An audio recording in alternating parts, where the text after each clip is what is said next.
Good Sunday morning, ladies and gentlemen. Hey, it is about 6:20 a.m. Sunday, September 3rd. We're going to talk a little bit about what was going on here and the game plan I was going to do. As you can see, we got something digging in, looking for food, looking for something to eat there, digging in the thing. We got spearmint and stuff coming in. This bed here is probably going to come out, ladies and gentlemen, because I have to get the trailer in the back out.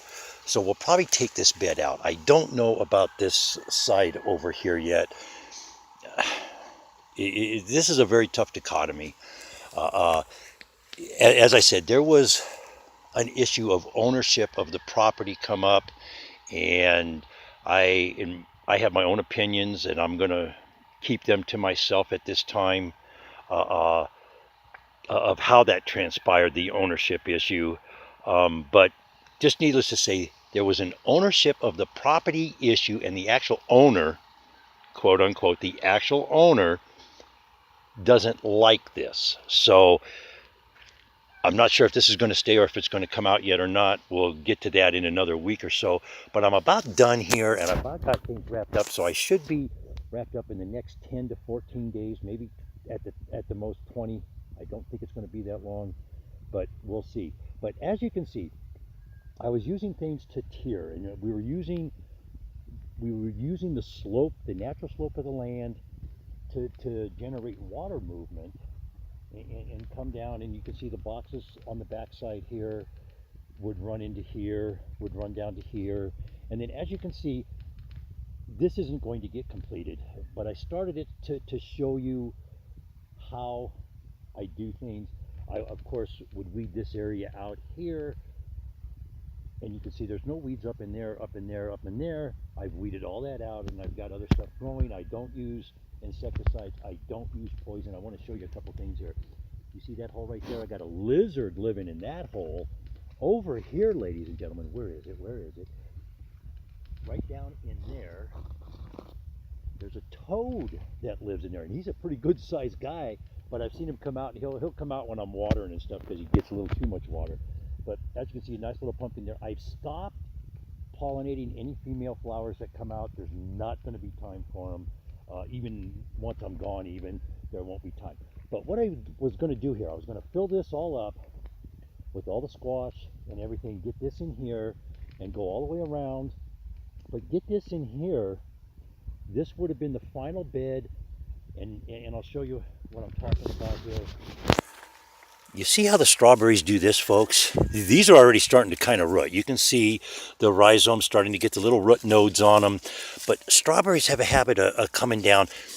They don't get eaten, so they start creating a barrier.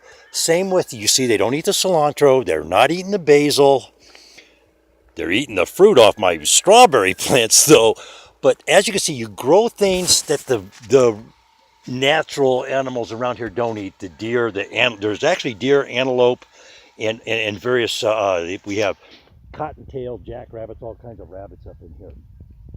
We also have squirrels, and I'm going to get to a sacrificial fruit here in a minute. But you can see this would have created the last layer of the bed, if you will, with cilantro, with basil. And that is what when they say sustainable agriculture, what they're referring to is something that doesn't, a monoculture is something you have to cultivate every year. A sustainable program, it starts taking care of itself with minimal work and stuff going into it. As you can see, we probably need to get this one out of here. Yeah, we'll have to cut it. It's a little down. But I want to show you something here. Let me show you something right here. You see these guys here? They're getting chewed on. They're getting chewed on by the squirrels, by whatever. So I leave them there. They're the sacrifice. I got the good ones up in here, and they're hidden. Now, I thought these were pumpkins, but they have the houndstooth markings. So maybe I got a cross here of a jack-o'-lantern houndstooth. I don't know. But I'm telling you what, I'm going to get that sucker, and I'm going to eat it, because Houndstooth is a very good squash, very good squash, kind of creamy like your butternut, very robust flavor. As you can see, there's a couple little. Now that looks like a straight up pumpkin, so that tells me that plant over there is a different plant than this one here, even though they may have the same leaves. Let's see, we got this big guy in here. That's a pumpkin. That's going to be a pumpkin. You can see he's starting to turn orange. That means fall's in the air, ladies and gentlemen. It's starting to turn. It is starting to turn. But I want you to look here.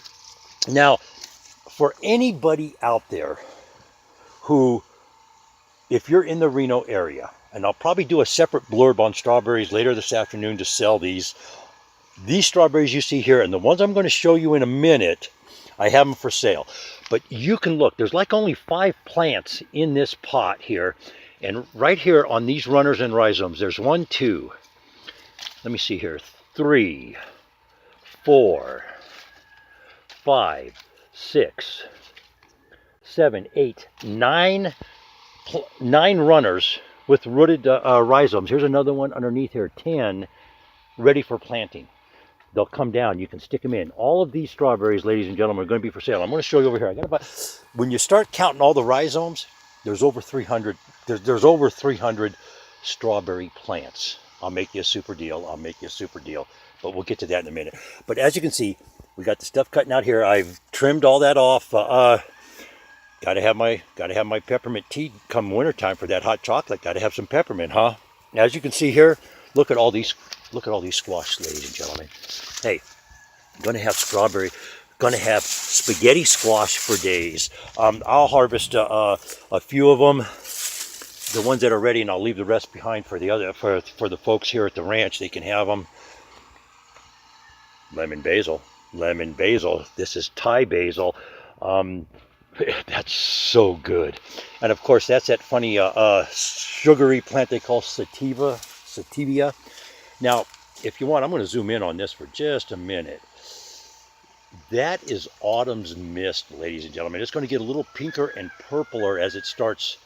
It's just started to bloom here this week. But as you can see, we got the sunflowers, they draw the hummingbirds. You got the bamboo for the aesthetic look. Of course, up here on the fence, you can see the different, those are birdhouse gourds.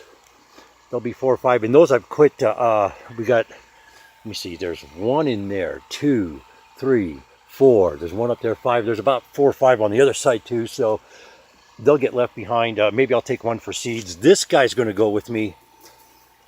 That's my Zimbabwe bird. Yep, awesome chili, ladies and gentlemen.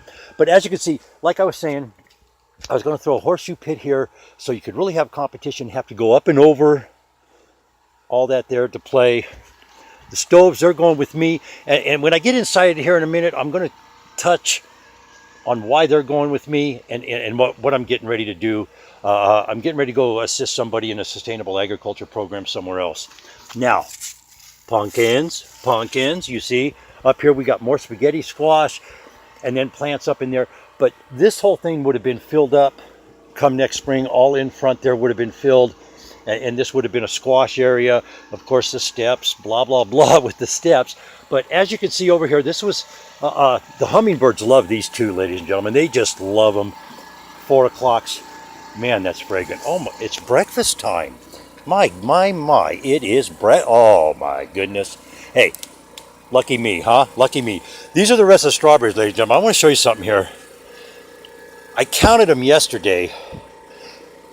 This planter right here has approximately 20 plants. With all of these rhizomes ready for planting, it's it's close to 60. Okay?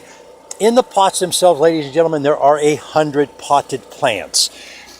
And as you can see, each plant has 2 or 3 rhizomes on it. So you're looking at close to 300 plants. Here's the deal I will make on these strawberries. If you're in the Reno, anywhere from Susanville into the Reno area, Chilkoot, Vinton, Doyle, Janesville, Herlong, if you're in that area, ladies and gentlemen, I will, $75 for all these plants, come and get them. If you need assistance with design concepts or planting them. I'll do something really good if you're a veteran, a senior citizen. I will make you a heck of a deal. But I tell you what, if you need these planted, I'll come plant. I'll bring them to you and plant them. $75. How's that? Or $75 for the plants. If you need them planted, you need some help with that stuff, we'll go $150. I'll get you the labor. Oh my goodness, my Coca-Cola. We got to get him in some water. We got to get him in some water.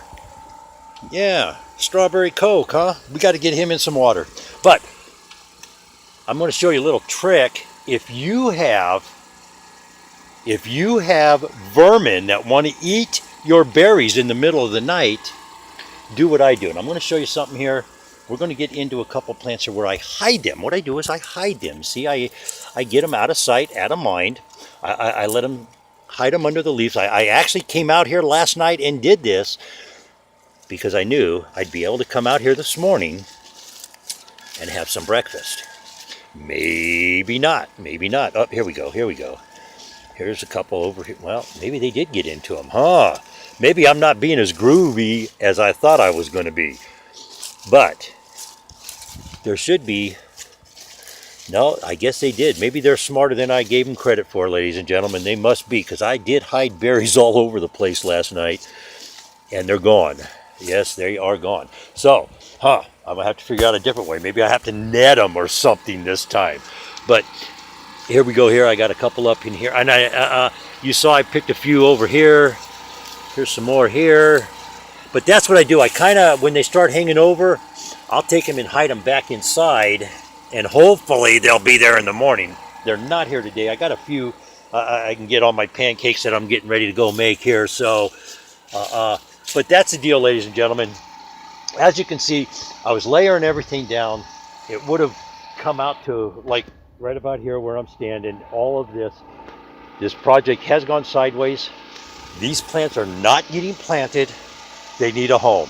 Help them out. Give them a home. You won't go wrong. Hey, I'm going to take a pause. We're going to hear from a sponsor. I'm going to go back inside the office and we'll talk a little more about Monsanto.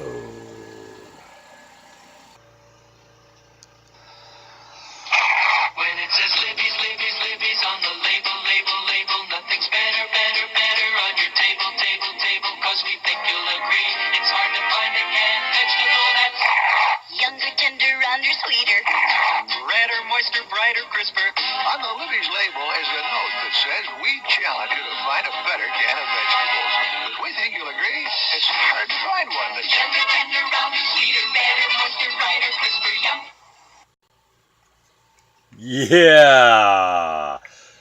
That was from back in the 60s, in the days of my youth, as they say. But I want to talk about this guy right here. We're going to talk about how Monsanto has given us the deception in labeling.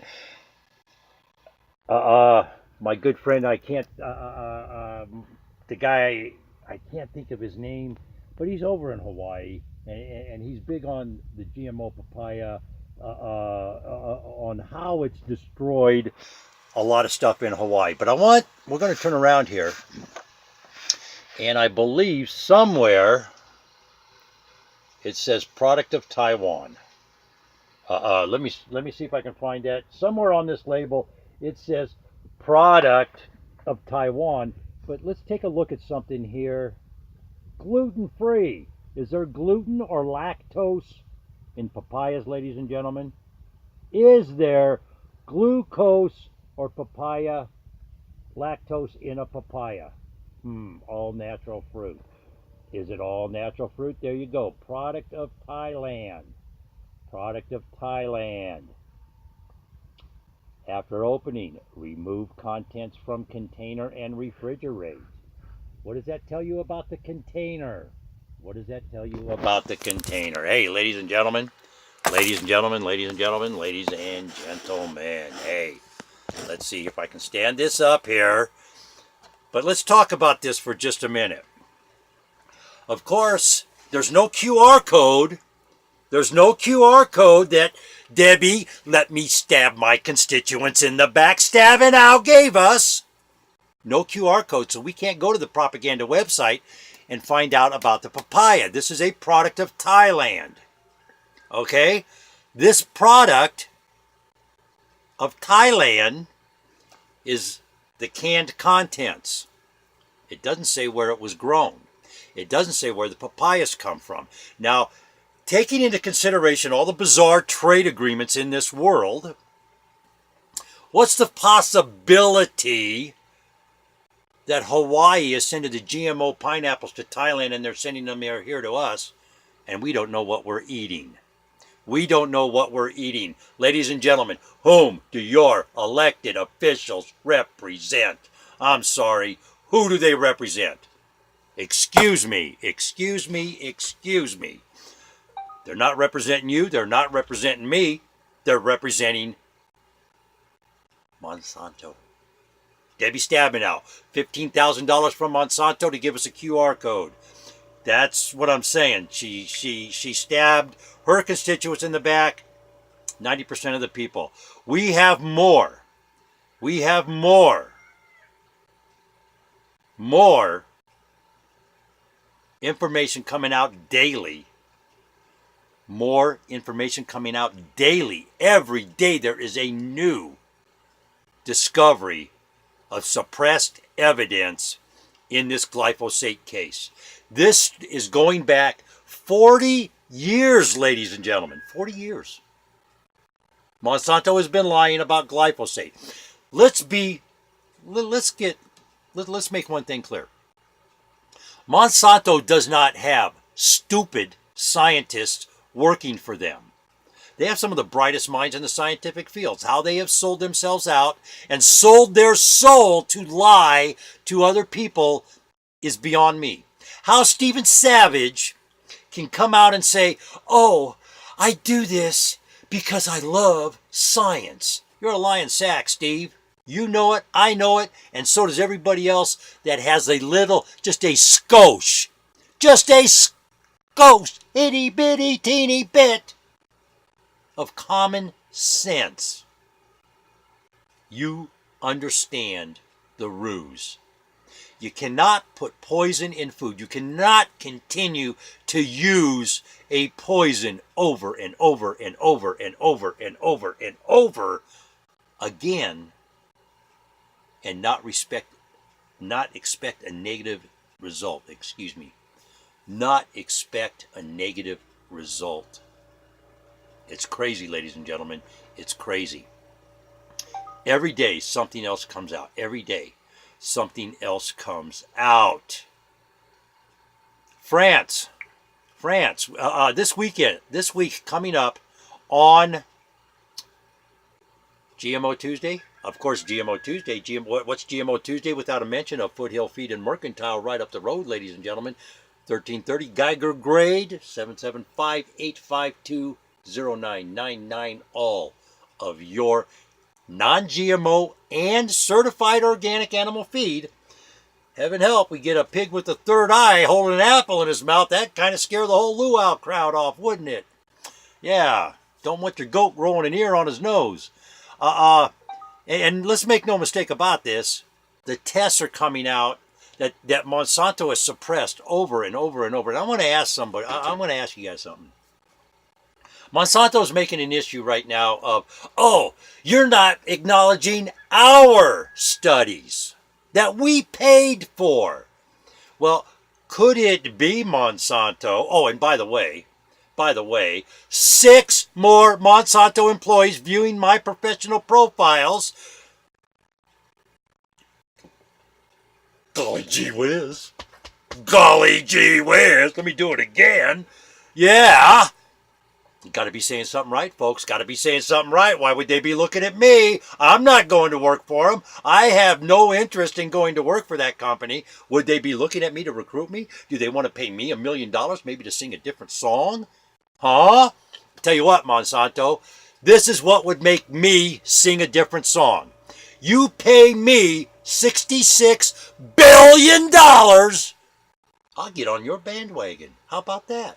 Pay me $66 billion. I'll get on your bandwagon. I can't be bought. I'm not a cheap little whore like Debbie Stabenow. No, 15,000 bucks wouldn't get it for me, punk. You'd have to pay me to lie for you. Which begs the question, how much do they pay some of these snotty little snippy writers that come in and attack you and tell you you're stupid because you don't have a PhD and all you're asking for is to know what's in your food? Do we really need a food label that has so many words on it you need a PhD to understand it? I know Thomas Baldwin has said, well, you kind of have to have a background in this to understand this or understand that. Yes and no. He's right. You do, if you're going to understand the RNA in the soil and how they, I'm drawing a blank on the dang word now, but when they start genetically engineering stuff and doing stuff, there's a word, and I'm drawing a blank. What I'm filming on is usually what I use for notes, so I can't get into it and talk to you at the same time. But when you start talking some of the RNA and different DNA things, yeah, you do need you kind of do. Thomas is right. You need a scientific background of some sort to really, truly understand. But this is what I understand, and this is what common sense brings to the table. If you use a poison over and over and over and over and over again, that doesn't wash off of something, and you feed it to something else, it's somewhere you're going to get it. Whatever you put in the ground, I don't care what it is, what you put in the dirt goes on the table, ladies and gentlemen. Back to this. This is why people want proper food labeling. Where did the papaya come from? Do I eat this papaya? I don't know. I mean, I'm gonna get back in the website. Discus is a great format because it covers a lot of things. And this is koala honey or something like that. I can't remember. It's a Hawaiian name, very difficult for me to say because I don't speak that language. But that said, this guy's very sharp over there. He's got a little scientific degree, so I'm going to get in there and find out if maybe Libby's doesn't have something going on, shipping the pineapple over to Thailand, and then Thailand is distributing it via Libby's to your table. Can we trust it?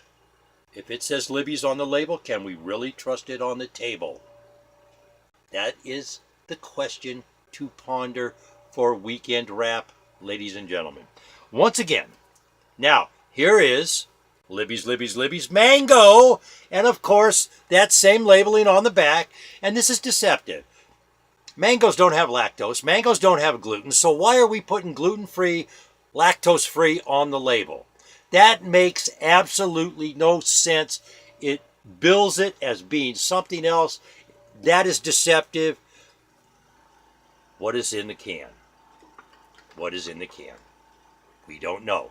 We do not know, but it says Libby's on the label. We're supposed to trust it on our table. Golly gee whiz. Golly gee whiz. Hey, if you haven't tuned in, I listened to bondiradio.com.au Friday night, 6 to 9 p.m. I listened to that drop dead gorgeous Sheena Alexandra and Liam. Great show. They had some very good guests down there. And you know what? They might be down under, but they're healthy. They like to be healthy too, just like us here. Kind of a worldwide thing. Don't want poison in our food. That said, ladies and gentlemen, I'm going to ask you, find me on Twitter. Right there, Alladay LLC, me and Wilson. We're over there on Twitter. Guess what? We've already asked the president this morning and his wife, Mr. President, Mrs. President, the EPA, Scott Pruitt, the FDA guy, and the USDA, Mr. Perdue, please get the poison out of our food. Please get the poison out of our food. Come on over there. I have new followers this week. Hey, speaking of followers, Paula Mare, drop dead gorgeous. I'm telling you, this gal does ballroom dancing or something. Posted a photograph. Happy birthday, young lady. She says she's 52. I think she's fibbing. She's 25. Don't let her kid. Oh, wait a minute. She's a non-GMO girl. She's a healthy living. Paula's healthy living. Paula's healthy living. She's a non-GMO girl. Let's put her next to Hillary Monsanto has to go. Is it no wonder? I'm telling you, man, you will roll over, and all the fellas, you know what I'm saying. That's a coyote date. It's a coyote date because you're going to chew your arm off not to wake that up in the morning. It's no wonder Bill chooses other women. It's no wonder. I mean, but who's she in bed with? Monsanto. She's in bed with Monsanto.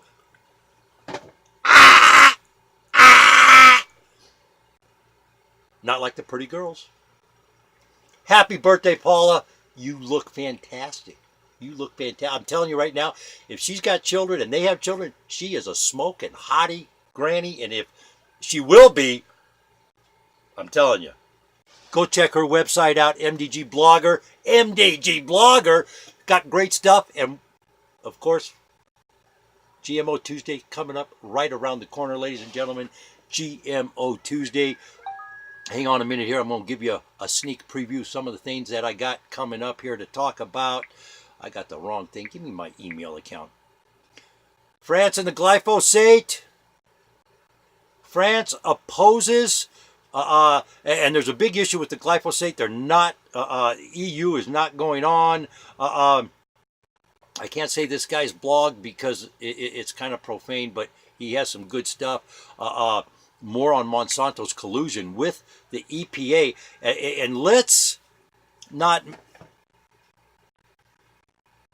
just let the FDA and the USDA off because they're in bed along with the EPA and half of Washington, D.C. We got elections coming up, ladies and gentlemen. Start asking the question, whom do your elected officials represent, and find out if they, I'm sorry, Center for Food Safety, you are lawyers. Why haven't you stepped up and sued under the 10th Amendment under Vermont's labeling law? Why hasn't the Attorney General? Why haven't you worked with anybody? Are they in bed with Monsanto? Huh? Is it just a fallacy? Is it just a front? Just a question. Just thinking out loud here. Just thinking out loud here, folks. Just thinking out loud. Just thinking out loud. We will get to, let me see here. We will get to some of that come GMO Tuesday. GMO Tuesday, right around the corner. To the Sustainable Agriculture Program. One of the new fields, one of the new industries, burgeoning industries, you will, medical marijuana. I've been in negotiations with somebody. They want to go organic with that process. They want to go, they're a dirt farmer and they need a dirt maker. That's kind of what I do. And so that's the direction I'm probably going to go. I have a couple more sessions to discuss particulars. But again, the wood stoves I was telling you about, they will be used to heat growing structures via electricity, using making a carbon footprint, if you will. You can get wood, nice good wood. And, around here, there's a lot of juniper, a lot of juniper and cedar that create heat, a lot of heat. And if you use wood stoves right, when you're heating growing structures, very simple. They put a massive amount of heat out, and that's what those are going to be used for. And we'll show you that process. We'll get ready to see some of that kind of process in a development coming up here. And again, this is, I'll be looking for another project after that. Who knows? Maybe this doesn't come together. I'll still be looking for projects. You got Sustainable Agriculture Project going on. I use a lot of strawberries. Great for breakfast. Yes, it is. Great for breakfast. Let me see here. I put a few of these in my pockets. Oh, yeah, man. Hell with the pancakes. I'm going to eat them now. Oh! They are Quinault, Everbear, Eversweets. Those are just off the hook, ladies and gentlemen. Off the hook. Very good. Hey, I think it's time for me to get out of here. I think it's time for Weekend Wrap to wrap it up. that's the planter bed issue, ladies and gentlemen. You can see how it was going to work. It would have been a herb garden with some vegetables, whatever kind of vegetables they wanted to be able to do. The herbs they could do, they would have been able to make tea mixes with, little gift baskets, little potpourris, little whatever. They could have sold them here on site with tours, or they could have offered them as, if you make a $25 donation, we'll give you a seasoning pack for your Thanksgiving turkey. If you give a $100 donation, we'll give you a gift basket of herbs that we grow here. If you give a $200, they would have something to offer somebody for what they're doing. And what can I say? What can I say? What can I say? I'll be talking about the contract issue on the Foreclosurepedia network, radio network, ladies and gentlemen. I'm not going to get into it here. That's for the interview with foreclosurepedia.org. Of course, that's the up-to-minute fraud reporting in the property preservation industry. And now it's time for me to get out of here, ladies and gentlemen. It's time for me to get out of here. If it says Libby's on the label, do you like it on your table? Can you trust it? Can you trust it? And that's the question that Moms Across America asks. People like Vani Hari ask. Ronnie Cummings asks. Center for Food Safety asks it. Food and Water Watch, Winona Howder, they all ask it. And I'm asking all of you, please join my Twitter campaign asking the President, Mrs. President, the EPA, the FDA, the USDA, please get the poison out of our food. On that note, ladies and gentlemen, hope your weekend has been great. I'm going to go get a rib tomorrow at the rib cook-off and see who wins. Catch a little entertainment. Let's have a great weekend. Let's all be safe out there.